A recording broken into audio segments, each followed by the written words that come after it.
Okay, hi. I'm happy. Yeah. I will have thoughts on Bobby Kennedy Jr.'s presidential ambitions, why he's running, and for whom later on in this episode. We have a live poll. If you're joining me on YouTube right now, please enter the chat room. Here's the question for our live poll, and I will have the results at the end of today's show. Here's the question. Who will Bobby Kennedy Jr. hurt in November? Biden, Trump, or both? Please answer the poll. I'm curious to know what you're thinking, and I'll have the results at the end of the show. The eclipse Monday was staggering. Donald Trump's first thought staring up at it was, who's frying bacon? Then someone handed him the glasses. I watched the entire event with those special glasses, but then my neighbor explained you only need them if you go outside. They're not for viewing the eclipse on CNN. But I don't care. I kept them on anyway because Jake Tapper's teeth can run blindingly bright. For some, the eclipse reminded them of their insignificant place in the universe. But I live in New York City. Every day of my life, I am reminded of my insignificant place in the universe. Well, a bit of a disappointment here in New York City. The sky hardly got dark where I am. New York City didn't really experience the eclipse because nobody figured out a way to charge for it. I mean, how would a New Yorker know the eclipse was spectacular unless it was unaffordable? This is the mop-up for April 10th, he said accusatory. April 10th, 2024, I'm David Feldman with the mice in New York City. Please like this episode so I remain in your feed. And of course, subscribe to this channel and my newsletter. I should remind you this is an audio podcast. It's always been an audio podcast. So download my show for your next walk or listen to me while you're helping out your elderly neighbor, like doing their wash. Something I would never do for my elderly neighbors. Well, I certainly wouldn't do their whites. Maybe I could stomach their colors, but I'm not going anywhere near their whites because I've seen how these people live, and their whites require hazmat suits, industrial strength bleach, and a washing machine with a warm water temperature setting of molten lava. But you, my listeners, you should do their laundry. My job is to remind people to be kind. I myself don't have to be kind. It's good enough that I tell others to do so. A Southwest airline, Boeing 737, heading from Colorado to Texas, had to circle back and make an emergency landing after the engine cover blew off during takeoff. The Houston-bound flight landed safely, although the flight crew was wrestled to the ground and hogtied by angry Texan passengers after they heard the words, "Abort, abort," coming from the cockpit. Look, you keep reading every day about these near misses, these Boeings falling apart. Take the train. There's no need to fly. Take the train. Trains, good for the environment. Planes, bad for the environment. On the train, you can relax, do some work, look out the window. Farley Granger will offer to murder your promiscuous wife Miriam so you can marry Ann Morton, the daughter of a U.S. senator, and you'll get there in one piece. Air travel should only be for emergencies. There's really nobody you have to see that soon. Don't fly. Country singer Morgan Wallen was arrested in Nashville after he reportedly tossed chairs over the balcony of a rooftop bar. An inebriated Wallen had too much to drink and was racially slurring his speech.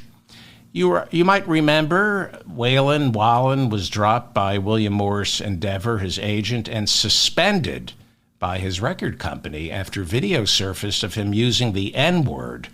But eventually Waylon Wallen was forgiven for using the N-word because at the time he was under the influence of country music. I don't know if you've seen the TikTok videos of white people country dancing to Beyonce's Texas Hold'em. They look like someone shoved a toilet plunger up their bums and they're not allowed to use their hands to yank them out. It's not dancing. And cowboys are idiots. Nobody's a cowboy anymore. Stop pretending. The real Marlboro Man died from lung cancer. That's true. Nobody should be rounding up cattle because nobody should be eating cattle. You should all be on a plant-based diet. These idiots, they say, well, cowboys and raising cattle, it's part of our nation's heritage. Yeah, so is slavery. Cows, it's over. It's 19th century. It's over. Cowboys, cowgirls, it's done. Dairy is bad for you. Red meat is bad for you. Cows are belching up deadly greenhouse gases like methane, and so are the people eating them. 660 gallons of water are required to make one Big Mac. You eat a Big Mac, you're killing cows, the planet, and yourself. Grow up. Country music is stupid. People who listen to it are stupid. My sons dress like cowboys until they were 2. Then they realized they look like right-wing bigots. There's no such thing as cowboys anymore. It's all big ag. It's all industrial slaughterhouses filled with undocumented workers. So just stop. It's stupid. Only rich people can afford to ride a horse.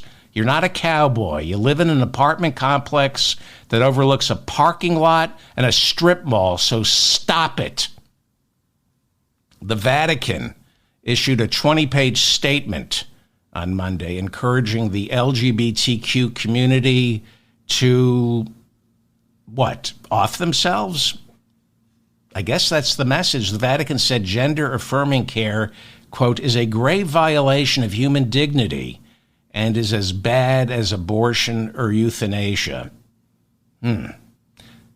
So if you're struggling with your sexual identity, my advice is always listen to men who live with other men and have never had sexual contact with a woman in their entire life, and they're supposed to not have sexual contact with other men. They work really hard at not doing that, and of course they work really hard at not abusing altar boys or covering up the abuse of altar boys. So listen to those people. I think the Catholic Church is a force for good in this world. I really do. When it comes to fighting poverty, priests, cardinals, bishops, and popes, however, well, of all the people who should be the most sensitive when it comes to individuals struggling with their sexuality, gender, and identity, these are the people who should be the most sensitive. Because Jesus never talked about this stuff, so shut up. And if you're a member of the LGBTQ community, don't listen to the Pope on this. Listen to your heart and your penis or your vagina or both. You're right, and they're just not wrong on this. They're violating the core teachings of Jesus Christ. I know this to the core of my very being. Every shred of DNA inside me tells you you're not wrong. The Catholic Church is on this.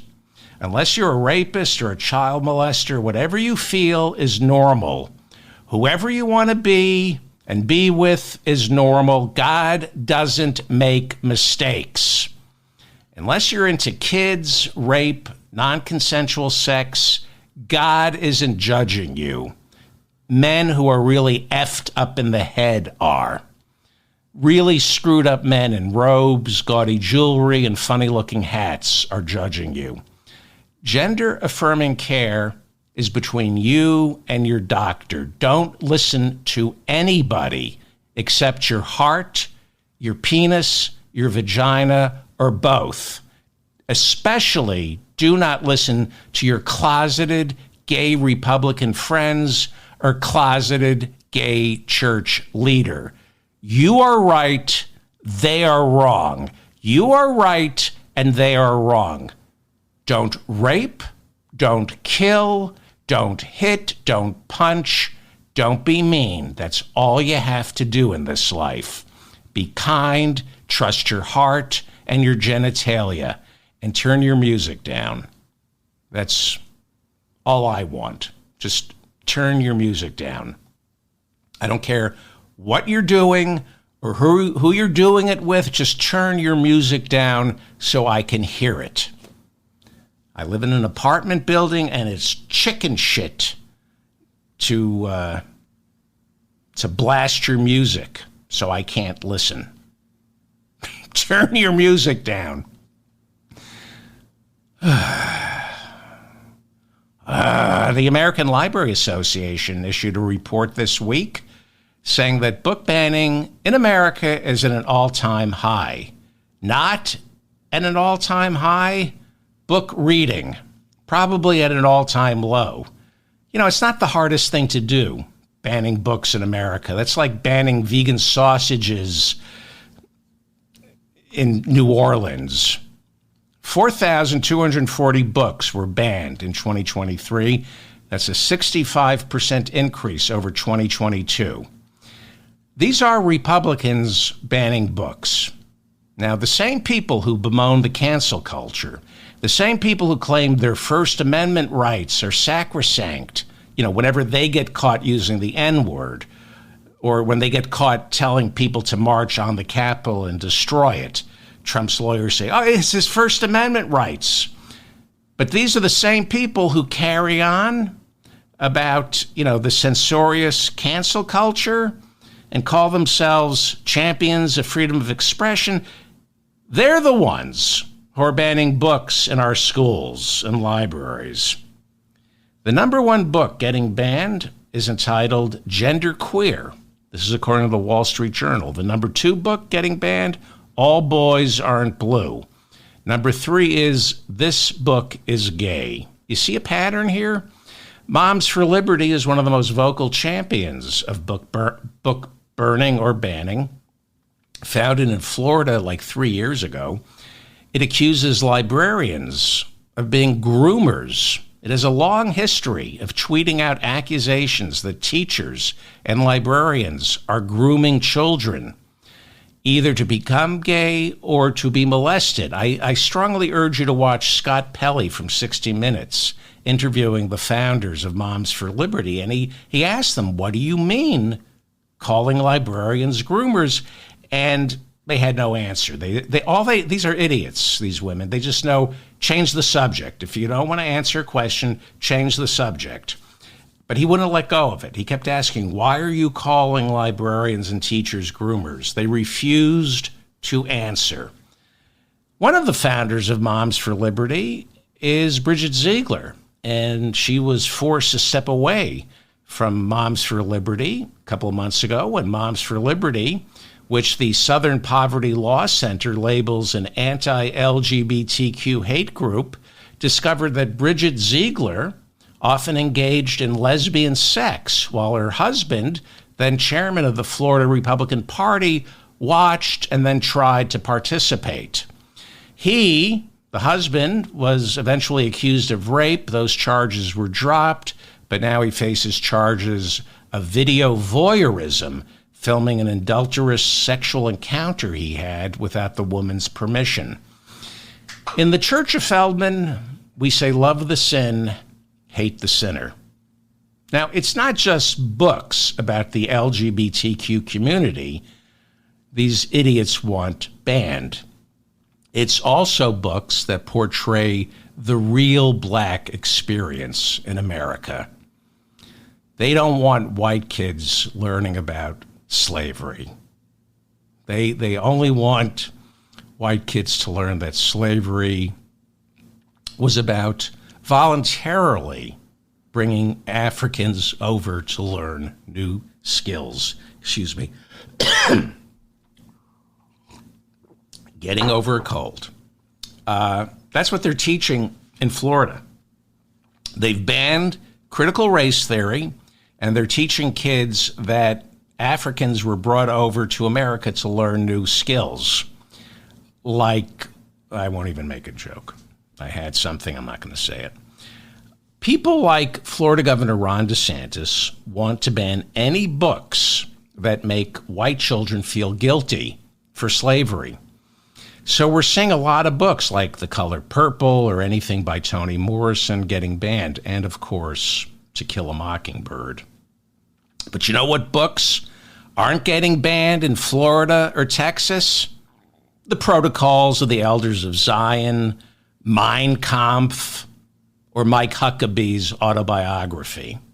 Those are just fine. They're not worried about kids reading Mein Kampf. No worries.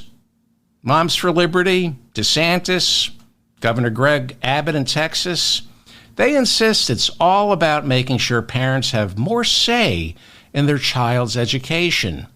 Yes, let's have the least educated people, the most illiterate people in America, decide what books children should and shouldn't be reading. One of my kids is a teacher. My sister is a teacher. A lot of my family members are teachers. Teaching is a serious profession.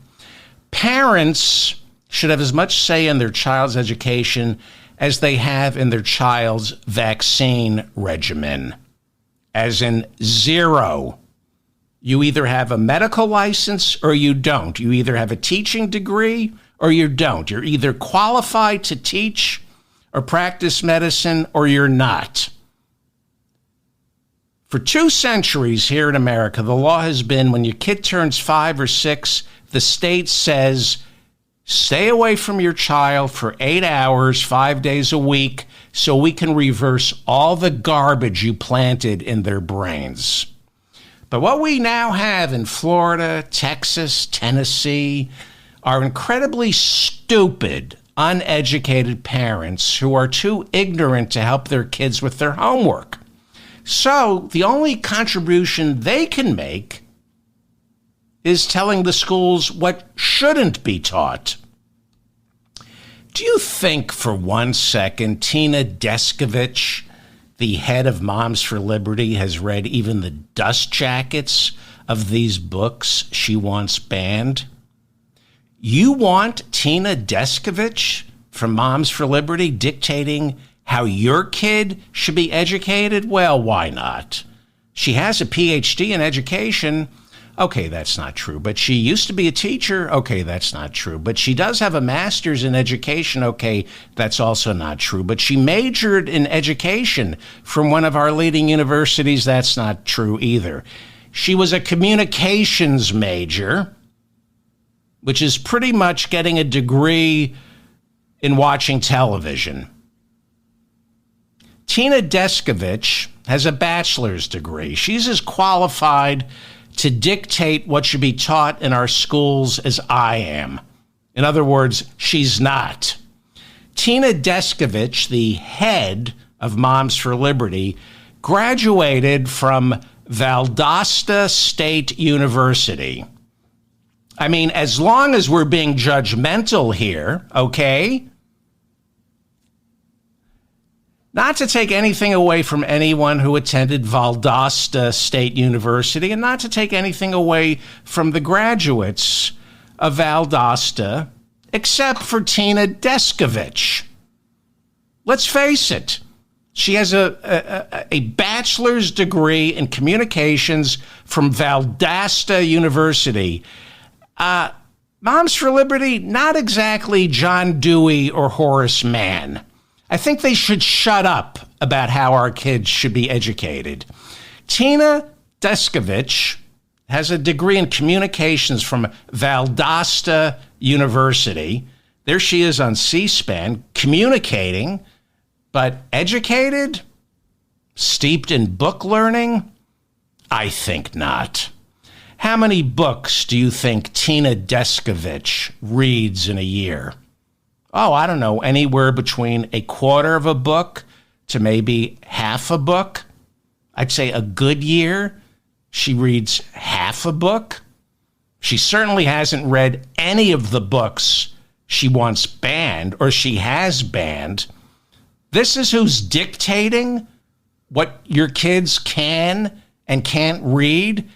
Tina Descovich, co-founder of Moms for Liberty, who has a communications degree from Valdosta State University. As long as we're being judgmental, if you're going to judge my sexuality, if you're going to judge what books we can and can't read, you went to Valdosta University. U.S. News and World Report, Tina Descovich, ranks colleges and universities.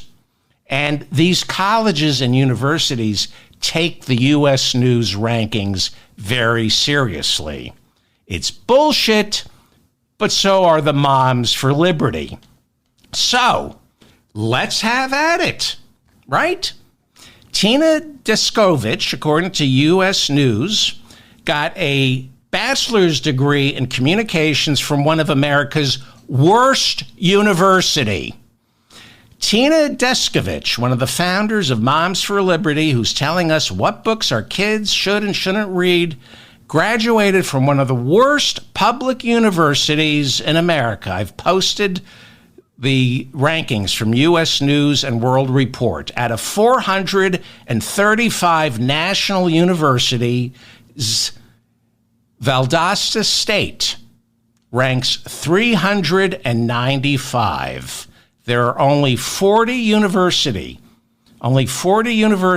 in America's entire university system that are worse than the place that Tina Descovich got her degree in watching TV from.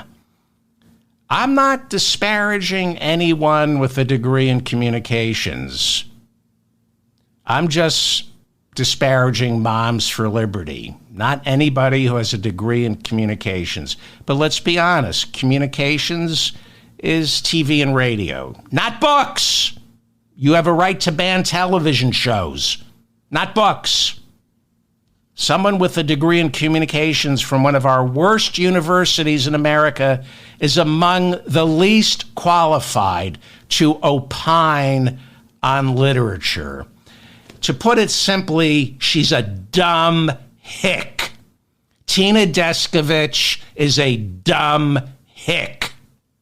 Again, not to besmirch communications majors or graduates of Valdosta University, just dumb hicks like Tina Descovich, who runs Moms for Liberty, which has been designated an anti-LGBTQ hate group by the Southern Poverty Law Center.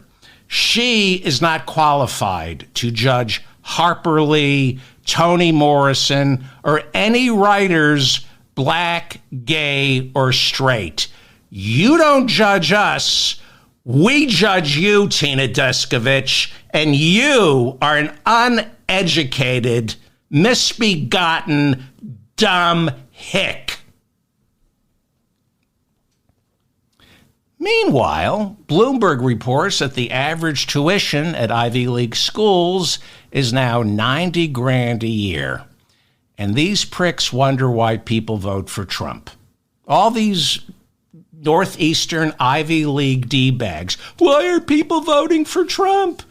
$90,000, close to $500,000 to get a 4-year education at an elite private school.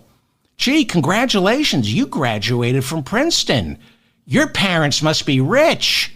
Or you're $500,000 in debt. This is how you end up with dumb hicks banning books in Florida and Georgia. Is it any wonder why middle America has nothing but contempt for people with fancy degrees from these so-called elite universities? And by the way, they actually refer to themselves as elite Ivy League schools, elite. And then they wonder why they're called elitists. Do you remember this? When George W. Bush was running for president, he called all the people from, well, he went to Harvard and Yale, but he called Al Gore an elitist. They went to what they call elite Ivy League schools. Look, people like Moms for Liberty, they don't grow up in a vacuum. And that's why elite private schools like Harvard, Princeton, Yale, Columbia, Stanford, they should just be broken up. They're monopolies. Harvard, with its $60 billion endowment, that's an antitrust case waiting to happen. It should be broken up into 10 separate universities and forced to open. There should be, Harvard should open up a school in I'm being serious. Arkansas, West Virginia, North Dakota. We don't need elite private institutions in California and the Northeast. We got enough of them. We need not so elite private institutions, diluted versions of Princeton, Brown, and Harvard spread out across America. Then you won't have these smug, self-satisfied children of the rich every 4 years wringing their hands saying, I just don't understand why Democrats can't win in Alabama. Yeah? Spend some time in Alabama, you elite, privileged, snot-nosed punk. So why did Trump crawl out of the primordial ooze back in 2015? And by primordial ooze, I mean Trump Tower. Why? Why did he come into being politically? Because 7 years after Congress bailed out the banks, too many Americans couldn't afford college, health care, or rent. And the bankers who crashed the economy, we all know this, instead of going to prison, they ended up getting bonuses with our tax dollars. They got bonuses with our tax dollars. That's where Trump came out of. And Biden gets that. And because of Biden and Bernie, mostly because of Bernie and Elizabeth Warren, Biden gets it and the Democratic Party is finally getting it. It's been almost a year since the Supreme Court overturned Joe Biden's executive order forgiving hundreds of millions of dollars in student debt. Since then, Biden has done an end run around the court, working with the Department of Education, finding ways to forgive as much as $146 billion in student debt for nearly 4 million Americans.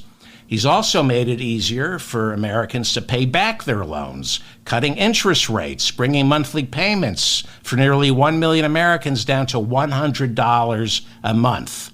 And this week, President Biden is traveling around the country promoting his new plan to reduce student debt for anyone earning less than $120,000 a year. People who owe student loans could see their outstanding balance reduced by as much as $20,000 automatically, no applications. Just one day they'll wake up and their debt, their balance will have been reduced by as much as $20,000 because he's ordering the Department of Education to forgive late fees and accrued interest. Biden gets it. Republicans don't care about student debt or education because they want most children working at the age of 12. I read you those quotes from Steve Moore from the Heritage Foundation, who Donald Trump wanted to put on the Fed. He said preteens should be working, 12 and 11, put them to work. Look at what Sarah Huckabee is doing in Arkansas with the child labor laws. Well, because nobody can afford a home in the United States or Canada or Great Britain, a lot of English-speaking expats have been moving to Spain, taking advantage of what are called golden visas, and they're purchasing properties that are way more affordable than anything back home. What happened, however, is local Spaniards got priced out of the housing market. The Financial Times reports this morning that Spain is now putting an end to golden visas. They have a socialist prime minister in Spain, Pedro Sanchez, and he said he will begin drafting new rules reversing visas, allowing anyone to spend $500,000 on a new home and then living in Spain. The golden visa works about, if you have $500 million to spend on a home in Spain, you can live there. These golden visas were instituted back in 2013 to prop up Spain's declining real estate market. But now, locals complain they're being priced out of the market. Ireland and Portugal also had golden visas to prop up their failing real estate markets, but they've since shut them down. The EU frowns on golden visas, saying they are used by corrupt foreign leaders to launder ill-gotten gains. Meanwhile, CNBC reports that there is now a record number of American cities where the typical home is worth $1 million. 550 cities here in America now boast that the typical home there costs $1 million. $1 million. You could buy 2 bachelor's degrees from Princeton for that kind of money. And I do mean buy. I would never hire anybody who graduated from one of these elite Ivy League schools. You think they're going to do an honest day of work for you? They're so busy looking for the next lily pad to hop onto. I would never hire anybody who went to an elite private school. I can't just keep working for you. I was born to do great things. No, your parents had $500,000. Go F yourself. Seriously, you want to hire someone who will actually do the work? Forget anyone with a degree from an elite private school. When I go to the doctor, the first thing I want to know is where they went to school. Where did you go to med school? Because I would never put my life in the hands of any doctor who graduated from Harvard or Columbia, Yale. They will kill me and then tell everyone it was my fault. I will say this in defense of Donald Trump. He never attended an elite private college. I know he has a degree from Wharton, but he never attended. Good news for you MAGA morons, stupid enough to buy stock in Trump Media. Donald Trump's Truth Social stock was up, are you ready? 30 cents after the closing bell Tuesday. But Truth Social, the Trump's media stock, plunged 10% on Monday. It closed at 37, down from the mid to high 70s when it first began trading 2 weeks ago. It is currently the most shorted stock on Wall Street. Trump Media lost nearly $60 million last year. It pays no dividends. Its price-to-earnings ratio is negative 63. Its PE is negative 63.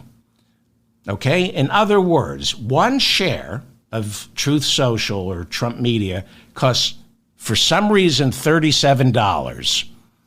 With a negative price-to-earnings ratio, it has a price-to-earnings ratio of negative 63.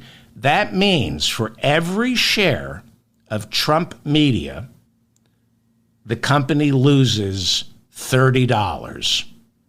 Do you understand? That's how PE ratios work. To put it another way, each share of Trump Media based on earnings is worth negative $30. That's why it is the most shorted stock on Wall Street. Just for comparison, Meta, which used to be Facebook, okay? Meta pays $2 in dividends per share. Trump Media pays $0 in dividends. Meta, Facebook, its price-to-earnings ratio is a positive 34. It currently sells for $515 a share, which means each share of Meta or Facebook is earning $15 in profit. You own one share of Facebook, that represents $15 of profit. Trump Media, each share is losing $30. So how is Donald Trump able to claim that his stake in Trump Media is several billion dollars? How is this possible? Well, how is anything possible with Donald Trump?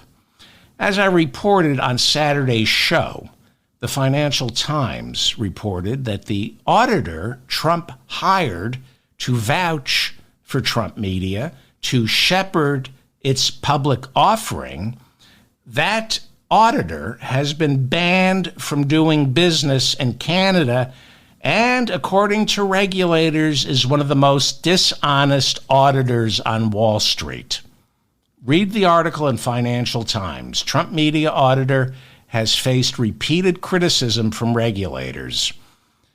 Forbes reports this morning that the value of the Trump media stock, down nearly 50% since its offering, has wiped out close to $3 billion in wealth on paper for Donald Trump. In little under 2 weeks, Trump lost about $3 billion on paper. And that's exactly where this stock belongs, on paper, right next to my puppy's crap. Devin Nunes is the CEO of Truth Social, and according to the Washington Post, despite Truth Social, Trump Media losing $58 million last year, Devin Nunes earned a salary of $750,000. And this year, his salary got bumped up to $1 million a year. Plus, he has 115,000 shares of the company, which are worth today $4 million. But by the time Devin can sell the stock, it will be as worthless as he is. Nunes was on Fox News Sunday and said, yes, the company is losing money. Yes, the auditors don't see it turning a profit in the foreseeable future. But then he smiled and he said, but retail investors love us. He was literally bragging that Wall Street has never seen so many small-time retail investors buying up Trump media stock. He said it like this is a good thing. Now, he couldn't brag about how many people actually use Truth Social. That has become proprietary information. Nobody from Truth Social will tell us how many users they have. Nobody knows how many people actually are on Truth Social. But Devin Nunes is bragging that people are buying the stock. The stock is more popular than the actual product. Why? Because it's a meme stock. Trump fanboys are buying it up to show support for Mein Führer. But this stock is going to come down to earth, and it's going to be worthless. Unless all of you MAGA morons listening step up and show your love for Donald Trump. You say you love Donald Trump. Put your money where your mouth is. Prove it. Now, I have MAGA morons who listen to this show. They try to leave comments. They can't. But they're still trying. They love to listen to this show. Here's my advice. You say Trump is a genius. You say he's a billionaire. You say I'm jealous of all his success. Maybe you're right. Prove it to me. Bet it all on Truth Social. Bet it all. You know that steel plate in your head? Remove it. Get it melted down. You could probably get $50 for the melted steel. Let it all ride on Truth Social. You don't need that steel plate in your head. What was it protecting? Nothing. Well, Devin Nunes was never a CEO. He was put in charge of Trump Media by Trump as payback for Devin Nunes' work as a loyal United States congressman. Do you remember Devin Nunes? He was a Republican congressman who earned Trump's trust when, as chairman of the House Intelligence Committee, during the first 2 years of Trump's presidency, Devin Nunes would run up to the White House to tell the president everything our Intelligence Committee had on Russiagate. He was an informer. The intelligence, how he got on the Intelligence Committee. Back in November 23rd, 2019, right? Okay, yeah, this is from CNN. On November 23rd, 2019, Trump was president, and CNN reported that Rudy Giuliani's associate, Lev Parnas, was prepared to testify that Congressman Devin Nunes, the then chairman of the House Intelligence Committee, met with ex-Ukrainian officials for the sole purpose of digging up dirt on two private citizens, Joe Biden and Hunter Biden. That's what the chairman of the House Judiciary Committee was doing, working with Lev Parnas, trying to find dirt on Joe and Hunter Biden. According to CNN, in December of 2018, while Devin Nunes was still chairman of the House Intelligence Committee, he met in Vienna with Viktor Shokin, the former Ukrainian prosecutor. Nunes wanted Shokin to give him dirt on Hunter and Joe Biden. With all that's going on in the world, that, according to CNN and the Daily Beast and Lev Parnas, that's what the chairman of the House Intelligence Committee, Devin Nunes, was doing, looking for dirt on two private citizens, Joe and Hunter Biden. That's Viktor Shokin. You might remember in 2016, then Vice President in 2016, Joe Biden, on orders from Barack Obama, the entire EU, and Western bankers, Joe Biden told Ukraine if they wanted a $1 billion loan guarantee, they had to fire Viktor Shokin because he was corrupt and he was protecting corrupt oligarchs. That was the message. Yes, Biden bragged about it. He said, you want that $1 billion loan guarantee? Get rid of your prosecutor, Viktor Shokin. He's not prosecuting the gangsters. And they fired him. And Biden was very proud of that. Shokin was dirty. But Nunes was meeting with him. That's according to CNN, Lev Parnas, and the Daily Beast. He was meeting with the fired, disgraced prosecutor, Viktor Shokin, looking for dirt on the Bidens. And who was Lev Parnas working for? Who was setting all this up? Lev Parnas. And who did Lev Parnas work for? Rudy Giuliani. Rudy Giuliani. This has Rudy Giuliani's fingerprints all over it.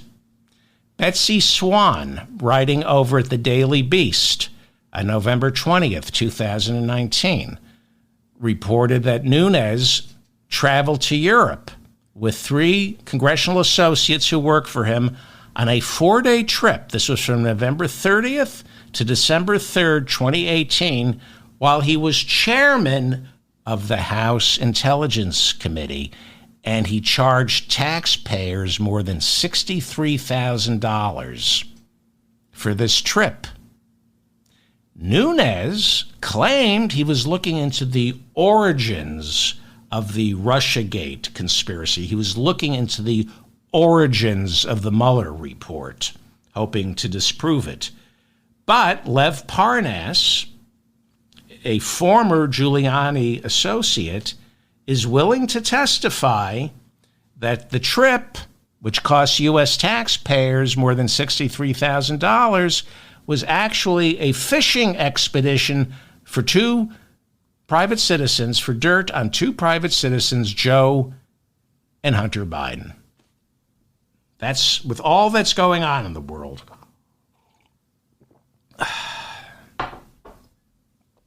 And now Donald Trump is paying Devin Nunes $1 million a year to run Trump media into the ground.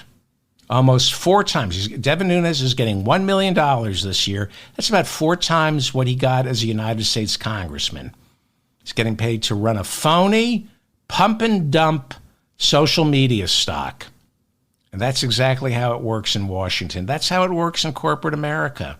First, you do the favor, then you wait a couple of years, and a job that pays $1 million, where you're paid to just sit around doing nothing, that job mysteriously comes your way. On Friday, somebody set fire to the vestibule outside Bernie Sanders' Senate office in Burlington, Vermont, and on Monday, an arrest was made.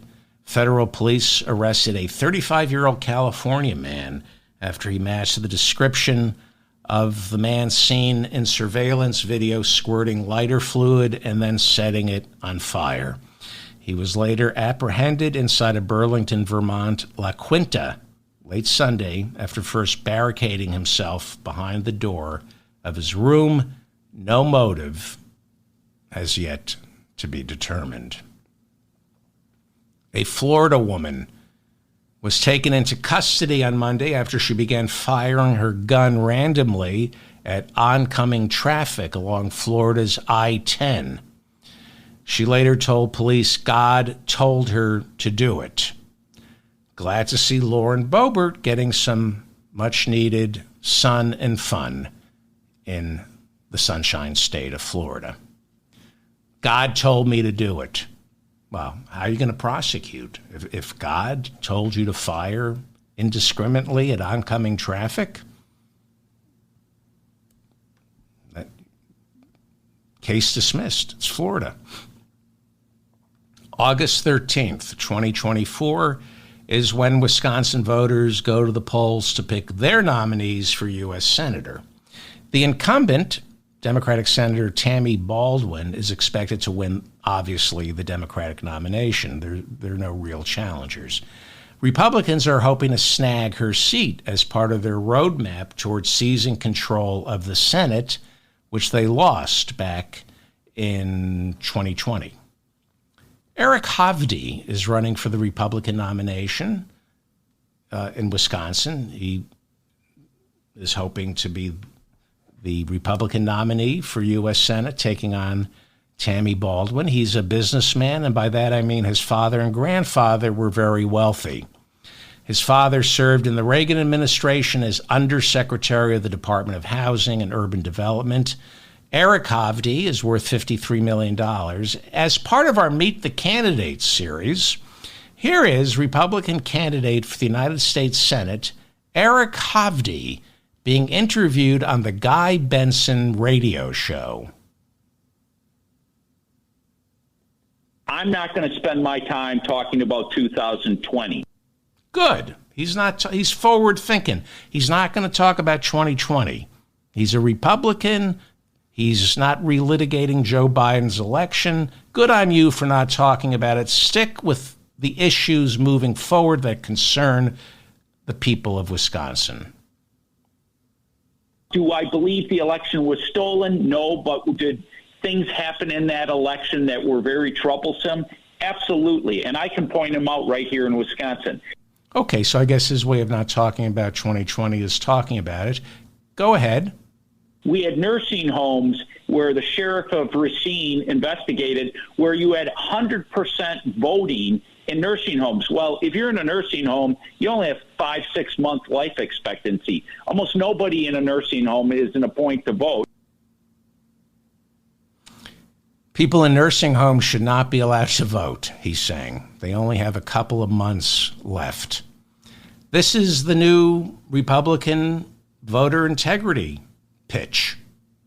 You have to show not just proof of ID, but a note from a doctor guaranteeing that you won't be dead anytime soon, because people in nursing homes, they're good for their expiration date is like in 4 or 5 months, so they shouldn't be allowed to vote. Meet the candidates. That's Eric Hovde, Republican candidate for Senate. Well, as I keep saying on this show, it's really hard to dislike Bobby Kennedy Jr., but it sure is getting easier. You know, my heart goes out to him. He's a Kennedy. I mean that. And, you know, he's the third of 11 children. And being the third of 11 children, you're usually the troublemaker. It's tough being in that first quarter of the family. I mean, the other 3 quarters of your family look up to you, and there's just a lot of pressure. I know I'm going to get some pushback from people.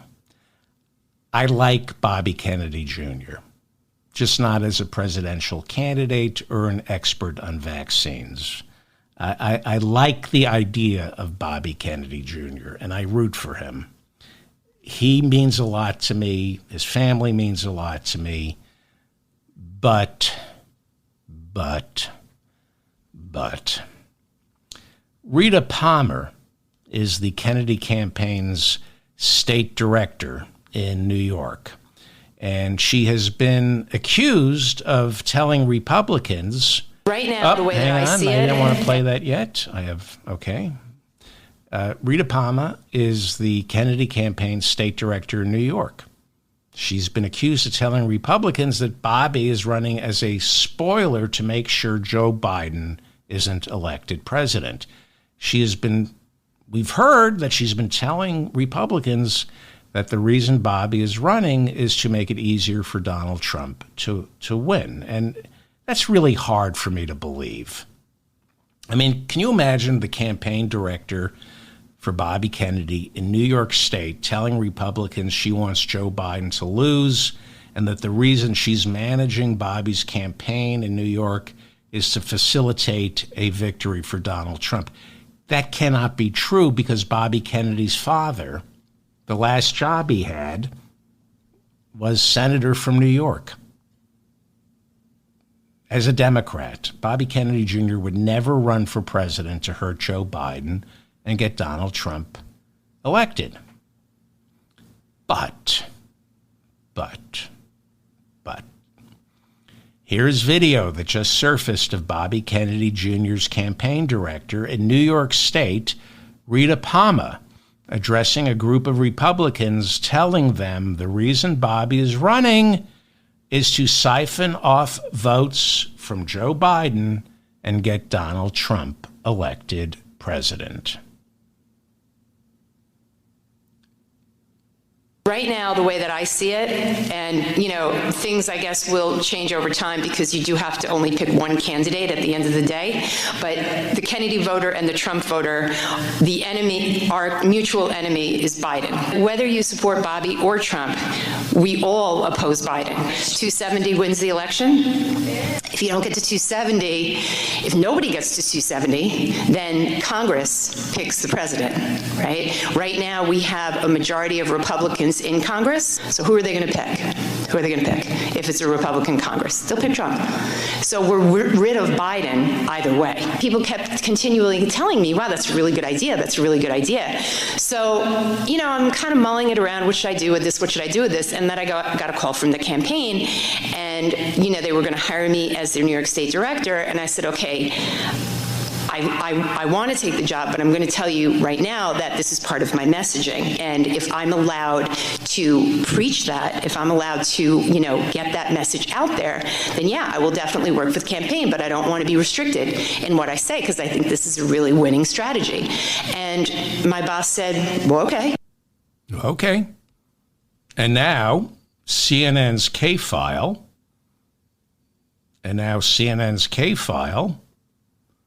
do we have it? Is it going to drop? There it is. Has uncovered that Rita Palmer was at the Stop the Steal rally on January 6th. They don't know if she actually went inside the Capitol, but she was there. She identifies as a Trump supporter, calls him her favorite president. She's been photographed with Sidney Powell, who's just been indicted down in Georgia. When Mitch McConnell, Senate leader, Republican leader, right after January 6th, said Donald Trump was to blame for January 6th, right after he said that, this was the day after the insurrection, Rita Palmer tweeted, actually, the fault lies with the rigged election genius. That's the best part, calling Mitch McConnell a genius. The certitude.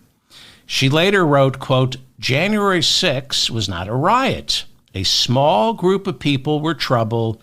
It was 99.9% peaceful, respectful. I was there. That is Rita Palmer, who runs Bobby Kennedy Jr.'s New York State campaign. She's an anti-vaxxer. So that's probably the bona fides that got her in Bobby Kennedy's orbit. She's an anti-vaxxer. This is her Twitter handle, which has been locked up. You can't see this. She mentions the name of her son. This is how she describes herself. Vaccine Choice OG, original gangster. Go to my website, mykidsmychoice.com, for free religious exemption info. All vaccines have problems. All caps, all vaccines have problems. This is the woman Bobby Kennedy put in charge of his New York State race. This pains me. It does. Because Bobby Kennedy Jr., like his father, was one of my heroes.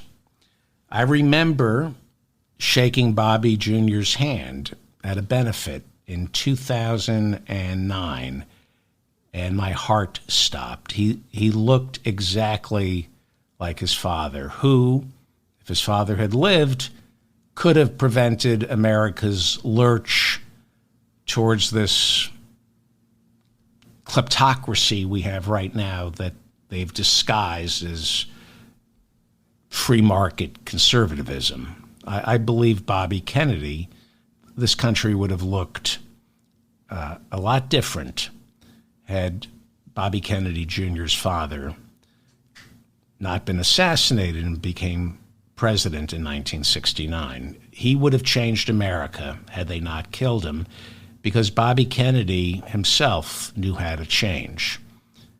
Bobby Kennedy proved that change is possible. The father, Bobby Kennedy, went from a Teamsters bashing Cold Warrior. He worked for Joe McCarthy alongside Roy Cohn in the 50s, and by the mid to late 60s, he became what I can only describe as a proto-liberation theology Catholic. I'm not sure. I think he predates liberation theology, but he marched with Cesar Chavez. He traveled to the poorest parts of Appalachia. This is in his final couple of years. And almost like Princess Di, he would hold American children in Appalachia with bloated bellies so the world could see the depths of poverty here in the richest country this planet has ever known. In his final years, and this is why Joe Biden keeps a bust of Robert F. Kennedy in the Oval Office. In his final year, in his very last year, 1968, Bobby Kennedy proved that all of us can change. He served in his final year as one of Martin Luther King's staunchest allies, the same Dr. King whose phones Bobby ordered the FBI to tap when Bobby served as our nation's Attorney General.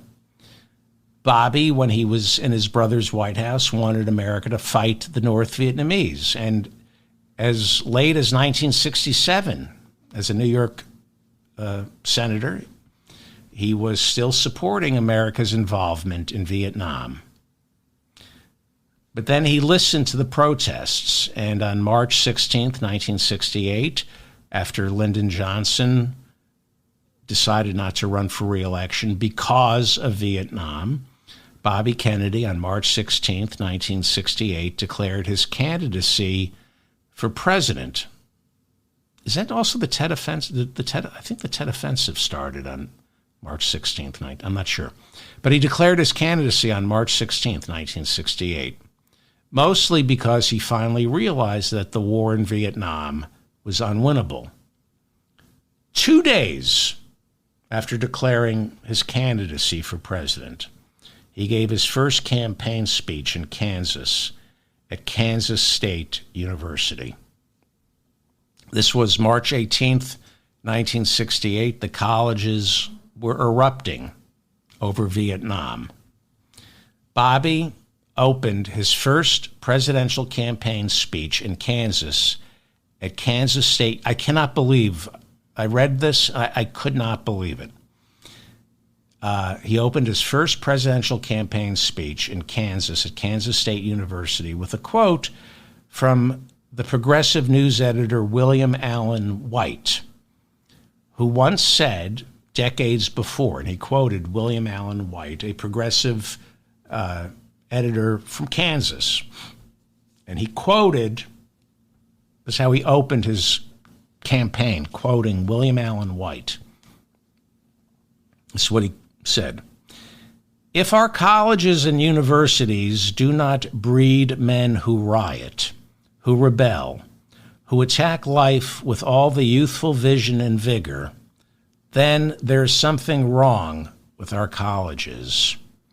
The more riots that come out of our college campuses, the better the world for tomorrow, unquote. That's how Bobby Kennedy opened his speech, his first speech, campaign speech for president. Then he turned to Vietnam and said, quote, I am willing to bear my share of the responsibility before history and my fellow citizens. So he's taking blame for his policies in Vietnam. He goes on to say, but past error is no excuse for its own perpetuation. Tragedy is a tool for the living to gain wisdom, not a guide by which to live. He had been reading Edith Hamilton. He goes on to say, quote, if the South Vietnamese troops will not carry the fight for their own cities, we cannot ourselves destroy them. Where does such logic end? If it becomes necessary to destroy all of South Vietnam to save it, will we do that too? And then he concluded his thoughts on Vietnam with, quote, I am concerned that at the end of it all, there will only be more Americans killed, more of our treasure spilled out, and because of the bitterness and hatred on every side in this war, more hundreds of thousands of Vietnamese slaughtered, so that they may say, as Tacitus said of Rome, they made a desert and called it peace. I don't think that is satisfactory for the United States of America. They made a desert and called it peace. Well, people and countries can change for the better. Bobby Kennedy and America have proven that.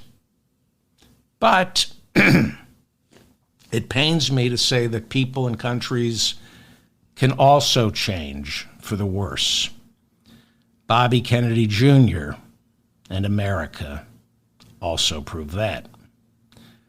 I really admired Bobby Kennedy Jr. As recently as 15 years ago, I was reading his classic on the environment, Crimes Against Nature. I strongly urge you all to read Crimes Against Nature till it's banned in Florida. He warns about dominionists, Christians populating the Republican Party, foreshadowing our current speaker. He talks about these dominionists who genuinely believe our planet is there to be ransacked with no concern for living things, because by destroying the planet, we hasten Jesus' return. He documented that these people actually believe this. This is what Bobby Kennedy Jr. in Crimes Against Nature wrote of Pat Robertson. Quote, Pat Robertson's Christian Coalition substituted environmentalists for communists as the new threat to democracy and Christianity. He goes on to write, people like Pat Robertson invoke Christianity to justify the rape of the land, violating manifold Christian precepts that require us to be careful stewards. Rather than elevating the spirit, their interpretation of Scripture emphasizes the grimmest vision of the human condition. They embrace intolerance, selfishness, pride, arrogance towards creation, and irresponsibility to the community and future generation, unquote. That's Bobby Kennedy Jr. in Crimes Against Nature. And now, some of Bobby's biggest contributors are also some of Donald Trump's. Something happened to Bobby Kennedy Jr., and it pains me to see this happen. But he is now a candidate for president. He's running on the fumes of the Kennedy name. But in my estimation, he's no longer a Kennedy. Joe Biden keeps a bust of Bobby Kennedy's father in his Oval Office. Bobby Kennedy Jr., this once great man, it pains me to say this, I think he's sick in the head. And it saddens me to say that. There's no vaccine yet for mental illness, but even if there were, Bobby wouldn't take it. Since before Iowa, Donald Trump has been wishing abortion would go away. It won't. Biden won Arizona, which shocked Trump. And thanks to the Arizona Supreme Court on Tuesday, abortion is going to be on the ballot in November. This is exactly what Donald Trump did not want. The Arizona State Supreme Court just upheld a 160-year-old abortion ban that Arizona reinstated almost 2 years ago, right after the Supreme Court overturned Roe versus Wade. So this is where it stands in abortion. In Arizona, if you're a woman, abortion is pretty much illegal. It's a ban, I believe, that's even more draconian than the one that imbecile Ron DeSantis passed in Florida. I'll get to Florida in a second. When abortion is on the ballot, as it's now going to be in Arizona, as it's going to be in North Carolina, once reliably red states turn blue. We saw voters last year in reliably red Ohio vote to enshrine a woman's right to choose when that proposition was on the ballot. And before that, in 2022, Kansas voters rejected a ballot initiative that would have removed a woman's right to choose from their state constitution. Being opposed to abortion is a losing message for Republicans, and Donald Trump knows that. In the lead up to the Iowa caucuses, Donald Trump was already turning on the evangelicals, calling them ungrateful, saying, "What do you want from me? I gave you the 3 justices who overturned Roe back in 2022, but that's not good enough." He wants abortion to go away. He wants to run on the migrants. If abortion is on the ballot, women are going to turn out. Men are going to turn out. and they're going to stick around and vote for Joe Biden. Last week, Florida Republicans were delivered a setback after the state Supreme Court upheld that imbecile Governor Ron DeSantis's 6-week abortion ban. Does anybody know they're pregnant before 6 weeks? The court then gave the go-ahead for pro-choice activists to put a measure on the ballot in Florida in November, and the ballot initiative calls for guaranteeing a woman's right to choose. Republicans did not want it on the ballot in November, and the Supreme Court said, nope, it's on the ballot. So Republicans are all in on abortion. Trump is trying to walk them off the ledge, and the Democratic National Committee sees an opening. They because of this, they now think Florida is in play. North Carolina might be in play because of abortion and because of Lieutenant Governor Robinson, the Republican who's running for governor. He's a gay-bashing, Holocaust-denying bigot. So the Democratic National Committee sees an opening. Last weekend, they blanketed Florida highways with billboards reminding voters that Donald Trump is responsible for overturning Roe. It was his 3 justices who did it. And I've gotten some MAGA morons who said, why are you blaming Trump? He wasn't president when the court overturned Roe v. Wade. It was his 3 justices. So this election is quickly turning into exactly what Donald Trump doesn't want it to be, a referendum on abortion. Democrats haven't won Florida since Obama in 2012. Because of abortion, they now think they have a shot, which is why Donald Trump moved to the middle Monday and said abortion is a states' rights issue. He basically echoed the Dobbs decision, saying it was up to the individual states to decide when or if a woman can terminate her pregnancy. Not good enough for his lapdog, Lindsey Graham, who summoned the courage to challenge Mein Fuhrer.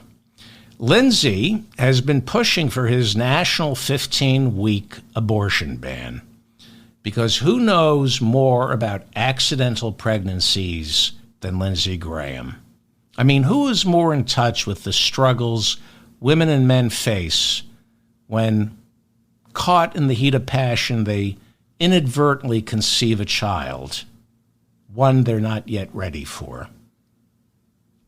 Ladies' man Lindsey Graham can talk to people about this. He's been there.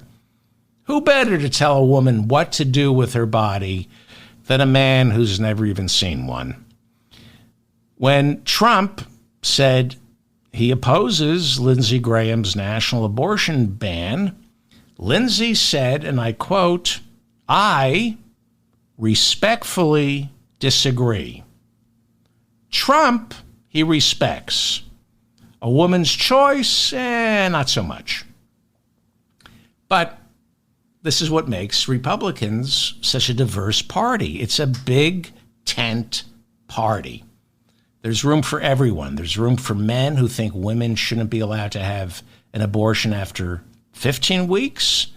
There's room for men who believe the states should be allowed to ban abortion as early as 6 weeks. And there's room for men who agree with North Carolina and Arizona, who believe abortion should be outlawed completely. There's room for all types of men when it comes to banning abortion. You could say Republicans are the real pro-choice party because men have so many choices when it comes to abortion. 15 weeks, 16 weeks, or never. This is how you win elections. Donald Trump, who goes on trial next week for paying hush money to a porn star who he had unprotected sex with only weeks after Melania gave birth to their son, Donald Trump said the abortion hardliners are wrong and he's right. And yes, Stormy Daniels said he, Donald Trump, had unprotected sex with her, a porn star, because there's no way he could ever bring an STD home to Melania having unprotected sex with a porn star. Porn stars are all virgins. What a husband. Your wife just gave birth to your son, and you go out and commit adultery with a porn star without a condom. Now, I'm going to assume, and we'll find out because she's going to testify, the trial starts next week. I'm going to assume, even though this was pre-COVID, Stormy Daniels wore a mask to protect herself from Trump's sulfuric stench. Could anyone have sex with Donald Trump not wearing a mask? Anyway, Donald Trump, who had unprotected sex with a porn star only weeks after Melania gave birth to their son, he said Republicans who are hardliners on abortion are committing, quote unquote, political malpractice. Trump said, and I quote, what he said of abortion, quote, Democrats love this issue and they want to keep it going for as long as Republicans will allow them to do so. Kind of like Trump and the migrant crisis. This is what it gets down to. If this election is about the phony migrant crisis, Republicans will do better. If it's about abortion, they're going down. Hey, I forgot to mention that Donald Trump had unprotected sex with a porn star just weeks after his wife Melania gave birth to their son. Because that's what a good husband does. Not only does he commit adultery right after, as a way of saying, thank you for giving me a son, I'm going to spare you my rot. You don't have to have sex with me. I'm going to outsource your discomfort. That's what a generous man does. And I'm going to have unprotected sex. Because that's what a responsible new father does, to thank his wife for going through the pain of childbirth, bringing me a son. I'm going to have unprotected sex with a porn star. What a man. What a man. Anyway, he's saying no 15-week abortion ban. He's against it. And we should listen to him because he's a good Christian.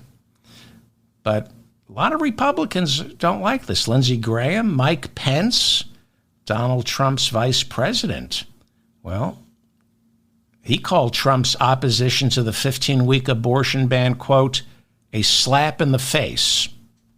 I think that means he doesn't like it.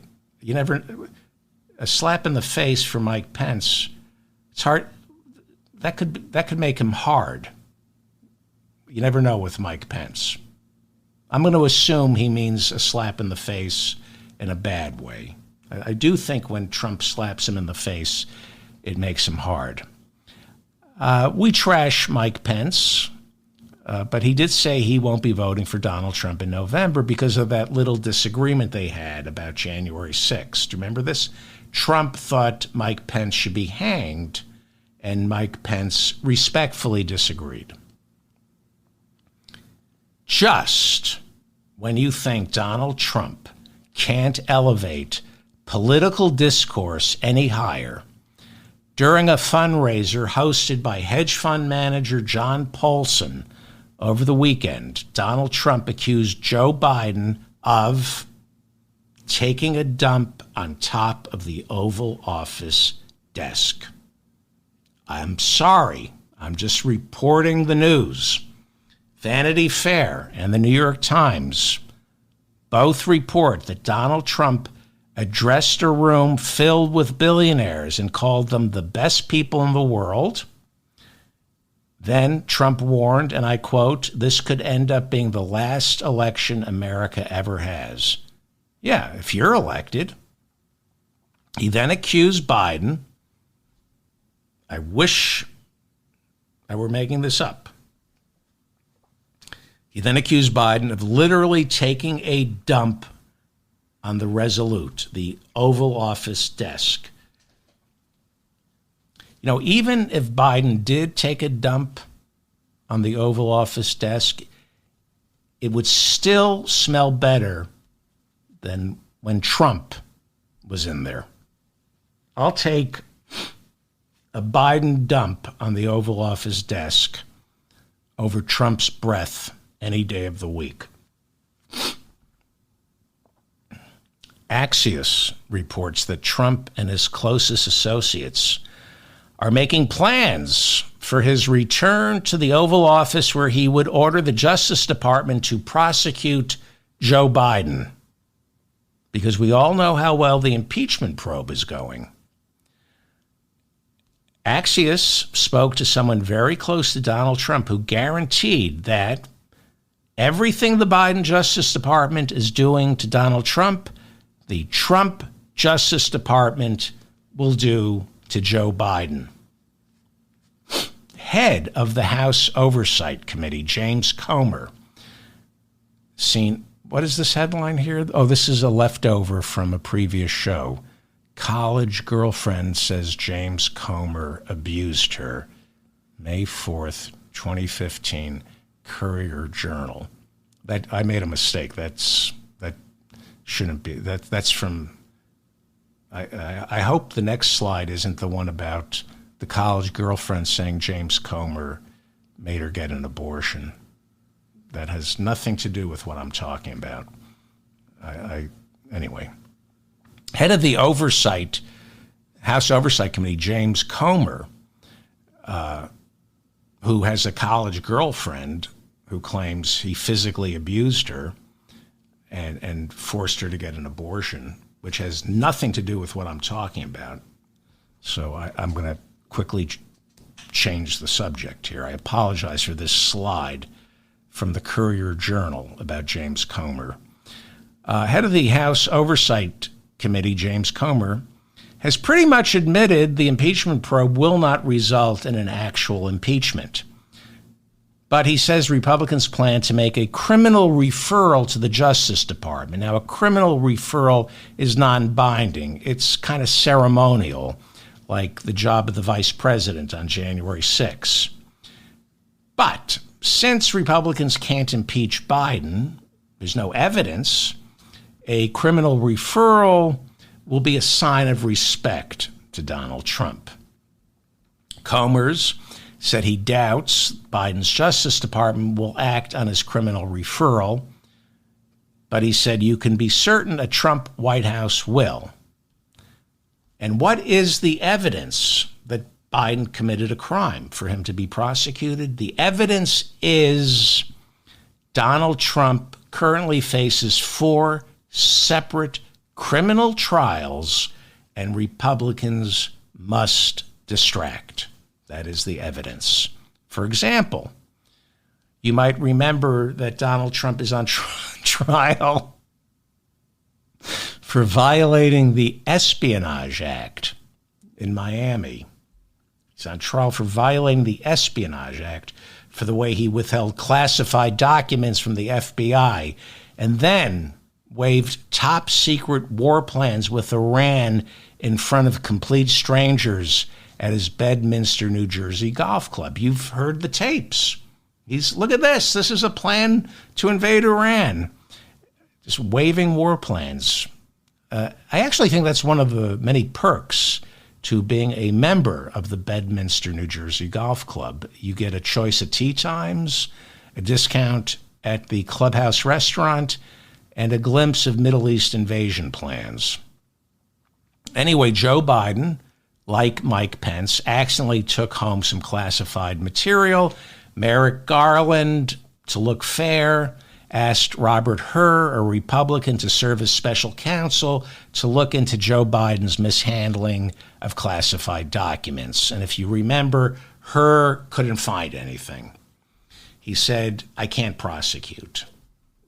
And then he added, I am a Republican, and I wouldn't mind being appointed Attorney General when Trump becomes president.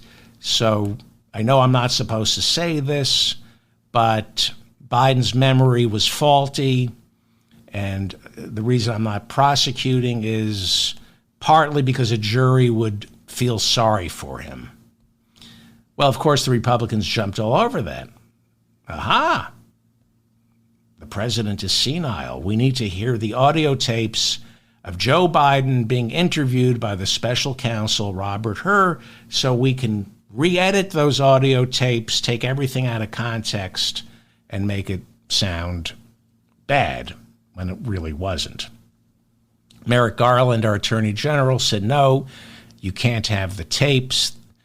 And so the Department of Justice will not hand the tapes over to the impeachment probe. So now Republicans are threatening to hold Attorney General Merrick Garland in contempt of Congress.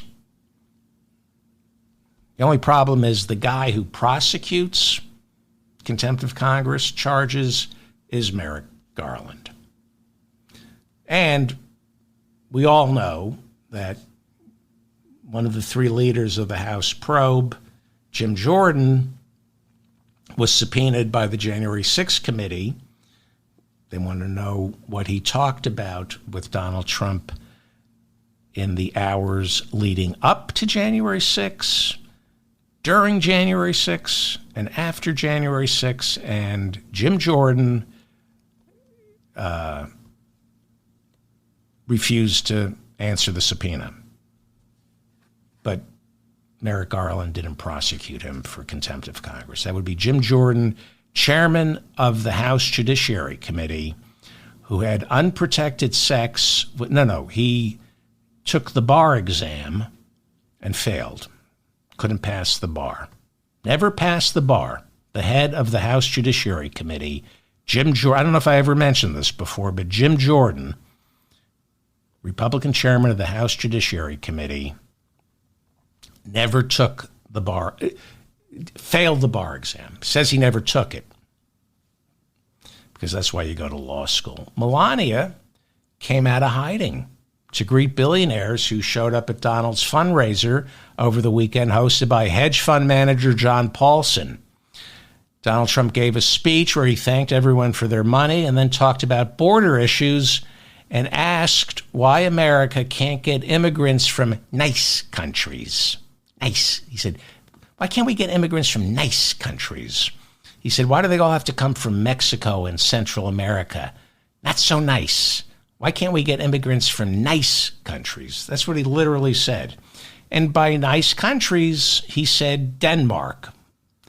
He meant Denmark. He said, why can't we get immigrants from nice countries, from Denmark? Why can't we get immigrants from countries that are white? That's what he said. I've been telling you the migrant crisis is imaginary. And now ABC News reports what I've been telling you all year. Migrants, despite what Donald Trump and the Republicans insist, migrants are not creating a violent crime wave, and there is no violent crime wave. Crime has gone down since Joe Biden became president.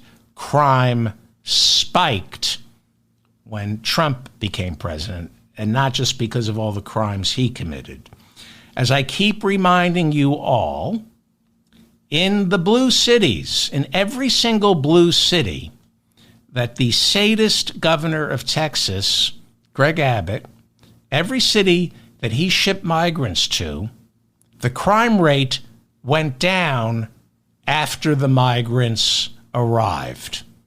That's a fact. According to ABC,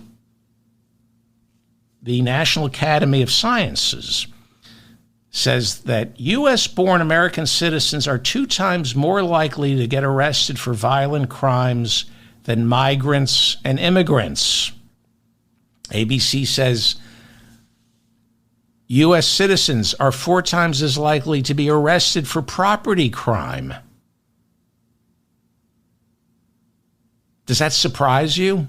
If you look at the people desperately trying to get over the border, these are children, mothers, fathers.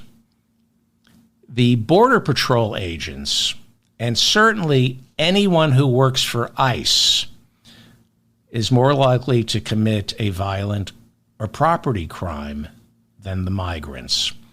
If you work for ICE, just working for ICE automatically makes you an illegal. ICE violates international treaties every day and American immigration law every day. ICE is an illegal paramilitary organization. And if you work for ICE, you're a bad person. And people say, well, I know people who work for ICE and they're good, but you cannot be a good person if you work for ICE. You round up children, put them on planes, send them. You're bad. We make choices in life. If you work for ICE, you're part of a criminal organization, and that automatically makes you a sadist. ABC reports what I've been telling you all year. Homicides spiked during the Trump administration. Before COVID, from 2019 to 2020, there was a sharp rise in murder when Donald Trump was president. Since Joe Biden took office, the murder rate keeps coming down. They're expecting for 2024, they're expecting murder to plunge by 20% this year. Trump is lying about the migrants. He's lying about Biden being soft on crime. Trump is not just soft on criminals, he is one. And think about how sick, how debased our politics has gotten. The guy going on trial in 4 separate criminal courtrooms, the guy found guilty last year of raping E. Jean Carroll, is running as the Law and Order candidate.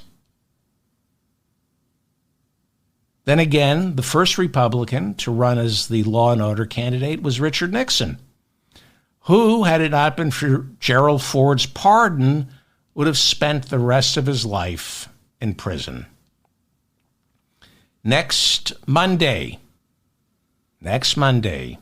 Donald Trump sits in a New York City criminal courtroom on trial for forgery and defrauding the government after he allegedly hid hush money payments to porn star Stormy Daniels, the woman he had unprotected sex with only weeks after his wife Melania gave birth to their son. And yet, not only is Donald Trump considered the Law and Order candidate, he's also running as the evangelicals' favorite son. Trump is their favorite son, more so than Jesus. If you asked the evangelicals, who do you trust more, Trump or Jesus? It would be Trump by a landslide. And Trump doesn't respect Jesus for the same reason Trump doesn't respect John McCain's war record. Jesus got caught. I like my messiahs who beat the rap. Trump's lawyers filed a motion for the judge to delay the trial. Asked why, they said because Trump has more money from his MAGA morons to spend on legal fees. So Trump is now, the judge said no, it's happening on Monday. Voir dire. I love that term, voir dire. Starts on Monday. That means jury selection. Sounds like a Yiddish expression, voir dire. How are you feeling? Voir dire? but it's not Yiddish. Trump is now suing the judge because that's how you ingratiate yourself to the guy who holds your destiny in his hands. Sue the judge and trash his daughter. That's why that's why the judgment in that civil fraud trial was so low. Really knows how to. Anyway, jury selection will begin Monday, and the judge issued guidelines for what questions both sides can ask of prospective jurors. In his 17-page ruling, Judge Merchan said jurors cannot be asked if they like Donald Trump. This is Manhattan. We already know the answer to that question. They hate Donald Trump. Lawyers for Trump fought for the right to ask that question, but the judge said it's irrelevant. Doesn't matter whether or not they like Trump. Jurors can be asked if they donated to Trump or attended one of his rallies. They will be asked where they get their news from and will be asked to check the following boxes. This is true. The New York Times, USA Today, the New York Daily News, Huffington Post. What is this? The early 2000s, the Huffington Post. CNN, MSNBC, the Wall Street Journal, the New York Post, Newsday, the Washington Post, Fox News, Newsmax, MSN. I guess that would be Microsoft News, and Truth Social. Jurors will also be asked if they ever supported or belonged to the QAnon movement, the Proud Boys, the Oath Keepers, the Three Percenters, the Boogaloo Boys, or Antifa. The trial is expected to last 6 weeks. Trump faces 34 first-degree felony charges of falsifying business records. Each charge carries with it a possible but unlikely 5-year prison sentence. And then there is the $175 million bond that Donald Trump posted last week in the New York State civil fraud trial, which he lost. To refresh your memory, Trump lost that trial and was fined $500 million. Under New York state law, Trump is allowed to appeal the ruling, but he must post that $500 million fine so it can be placed in an escrow account where it will sit until he's exhausted the appeals process. If the ruling is upheld, he loses the $500 million. If it's overturned, the $500 million is returned to Donald Trump. If you remember last month, Trump's lawyers complained, said the multi-billionaire doesn't have the money. They said they couldn't find anyone to post a bond for him. On appeal, Trump's bond was reduced to $175 million. So, to be clear, when Trump loses on appeal, he still has to turn over $500 million. The bond that he put up is only $175 million. A donor named Don Hankey from California posted the $175 million bond for Trump. Don Hankey, one of the companies Mr. Hankey owns is Knight Specialty Insurance, and Knight Specialty Insurance posted the bond. Supposedly, the way these things work is when Trump loses, Mr. Hankey's bond goes directly to the state of New York, and Trump then has to pay Mr. Hankey's company, Knight Specialty Insurance, $175 million plus interest. And then Trump still owes the state of New York the remainder of the fine, which comes to $325 million. That's how it's going to work. But now, New York State Attorney General Letitia James, who filed the lawsuit, has demanded a hearing on the nature of the bond. And she wants proof that Mr. Hankey's company, Knight Specialty Insurance, can actually cover the $175 million when Trump loses. Mr. Hankey who posted the bond, is worth $7 billion. He earned his fortune loaning money to people with bad credit. You know, like Donald Trump. There's now reason to believe that his company that he used to lend Trump the $175 million, Knight Specialty Insurance, may not be fiscally sound. Letitia James, the New York State Attorney General, is worried that Knight Specialty could possibly default on the bond. At least that's what she's concerned about, as is the judge in the case, Arthur Engoron, who issued the fine, and he's called a hearing on April 22nd to get to the bottom of how exactly this $175 million bond was funded. So there are problems with this bond. Investigative reporter Jose Pagliari, writing in the Daily Beast yesterday, says the $175 million bond that Donald Trump posted, quote, is even shadier than it looks. Jose Pagliari, writing over at the Daily Beast, says that the issuer of the bond, Knight Specialty, isn't licensed in New York and has not been audited by any state entity to prove it can actually deliver the money if Trump loses on appeal. Pagliari, writing over at the Daily Beast, says a careful reading of the legal agreement between Trump and Mr. Hankey's company, Knight Specialty Insurance, a careful reading of the agreement suggests that if Trump loses on appeal, and he will, it would be Donald Trump who would be handing over the $175 million, not Knight Specialty, which suggests this is not really a bond. Maria T. Vullo, who at one time was New York State's top financial regulator, she served as superintendent of the New York State Department of Financial Services from 2016 to 2019.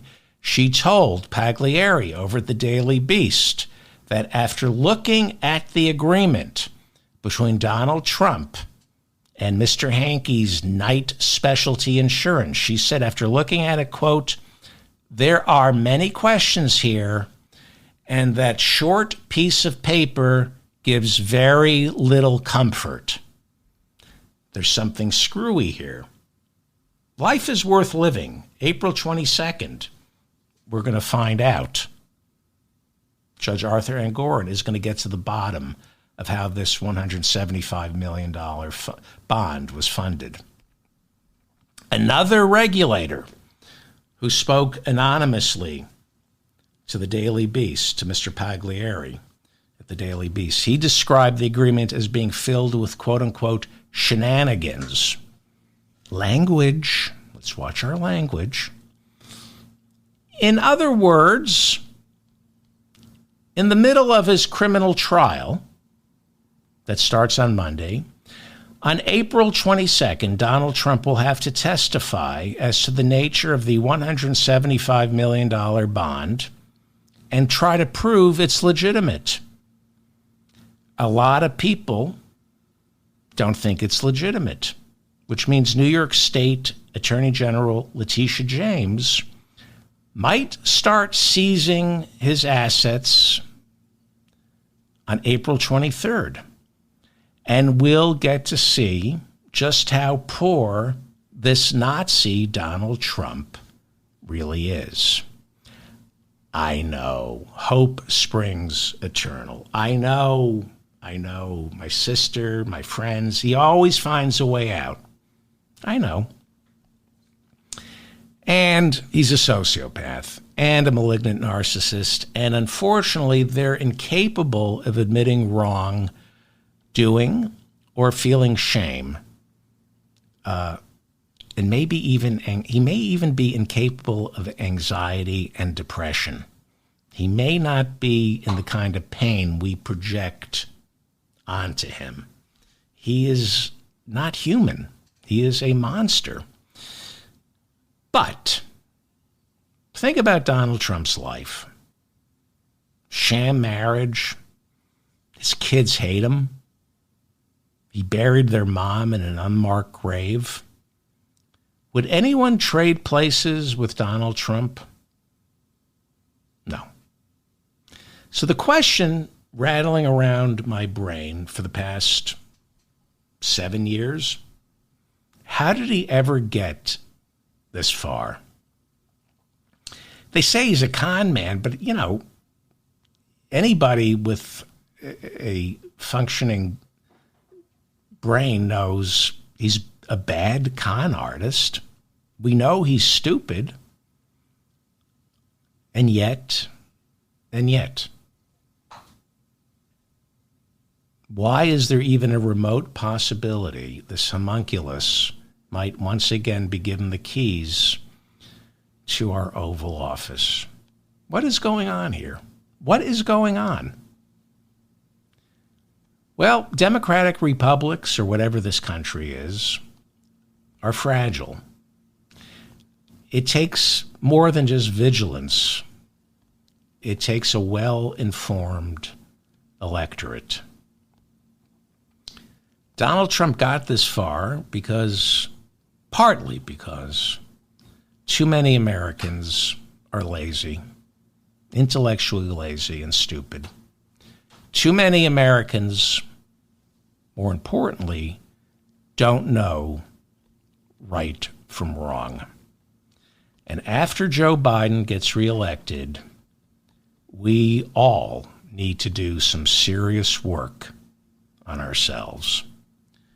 I'm David Feldman, reminding you to stay strong and protect the weak. We have a poll in our live chat room. So the question was about Bobby Kennedy Jr.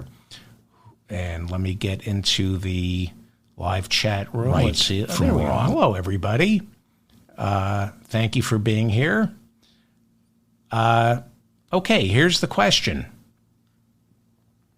Where is it? There it is. We have 1,649 votes. Wow, this is interesting. Do you think Bobby will hurt Trump or Biden? And your choices are Trump, Biden, or both. This is really interesting. I'll give you 30 seconds more if you're watching me live to jump into the chat room and cast your ballot. And while I'm vamping, let me thank you all for putting up with my nonsense and my rage today. If you enjoyed any part of today's program, please like the episode so I remain in your feed.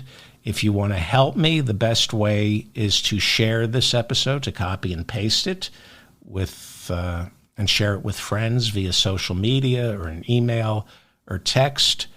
Subscribe to the channel and subscribe to my newsletter. Okay, I'm gonna stop the poll. We have 1,678 votes. Do you think Bobby Kennedy Jr. will hurt Trump or Biden? And your choices are Trump, Biden, or both. This is the closest poll we've ever had. 32%. Now it's changed. People are still voting. Hang on. Okay. Now it's changed. 31%. In third place, 31% say he'll hurt both. 32% say he will hurt Biden.